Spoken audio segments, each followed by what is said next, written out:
नमस्कार, माझी योजना चॅनलमध्ये मी रुचिता आपले स्वागत करते।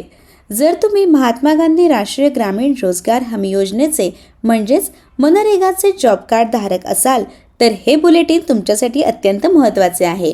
पीएम किसान योजनेप्रमाणेच आता मनरेगामध्ये देखील पारदर्शकता आणण्यासाठी केंद्र सरकारने केवायसी प्रक्रिया अनिवार्य केली आहे। जर तुम्ही वेळेत ही प्रक्रिया पूर्ण केली नाही तर तुम्हाला मिळणारे अनेक सरकारी लाभ कायमचे बंद होऊ शकतात। पाहूया सविस्तर माहिती। शासनाच्या निदर्शनास आले आहे की अनेक योजनांमध्ये बोगस लाभार्थी चुकीच्या पद्धतीने लाभ घेत आहेत। खऱ्या मजुरांनाच काम मिळावे आणि त्यांच्या बँक खात्यात थेट मजुरी जमा व्हावी यासाठी मजुरांची ओळख पटवण्यासाठी ही ई-केवायसी मोहीम राबवली जात आहे। केंद्र सरकार या योजनेत मोठे बदल करण्याच्या तयारीत आहे। या नवीन बदलांच्या प्रक्रियेत आणि ई-केवायसी पूर्ण नसल्यामुळे आतापर्यंत सुमारे 16,30,000 लाभार्थी यादीतून वगळण्यात आले आहेत। त्यामुळे तुमचे नाव यादीत टिकवून ठेवण्यासाठी आता ही प्रक्रिया करणे गरजेचे आहे। जर तुम्ही ही प्रक्रिया टाळली तर तुमचे खालील आर्थिक नुकसान होऊ शकते। तुम्हाला रोजगार हमी योजनेची कोणतीही नवीन कामे मिळणार नाहीत।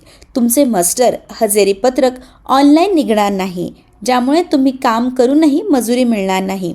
सर्वात महत्त्वाचे म्हणजे मनरेगा अंतर्गत मिळणारी वैयक्तिक लाभ जसे की विहीर, गाईचा गोठा, घरकुल किंवा फळबाग या कामांची देयके थांबवली जातील। अनेक जणांना वाटते की हे काम मोबाईलवर घरी बसून करता येईल, पण तसे नाही। त्यासाठी तुम्हाला खालीलप्रमाणे कृती करावी लागेल। तुमच्या गावातील ग्रामपंचायत कार्यालयात जा, तिथल्या ग्राम रोजगार सेवक यांची भेट घ्या। ग्राम रोजगार सेवक त्यांच्या मोबाईलमधील अधिकृत ॲपच्या माध्यमातून तुमचा लाईव्ह फोटो घेतील। याला फेस बायोमेट्रिक पद्धत म्हणतात।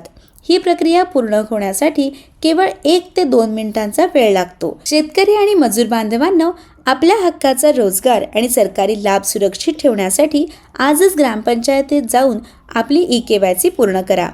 वेळेत ही माहिती तुमच्या शेतकरी मित्रांपर्यंत पोहोचवा। मी रुचिता या महत्त्वपूर्ण माहितीसह इथेच थांबते। माझी योजना चॅनलला सबस्क्राईब करायला विसरू नका। धन्यवाद।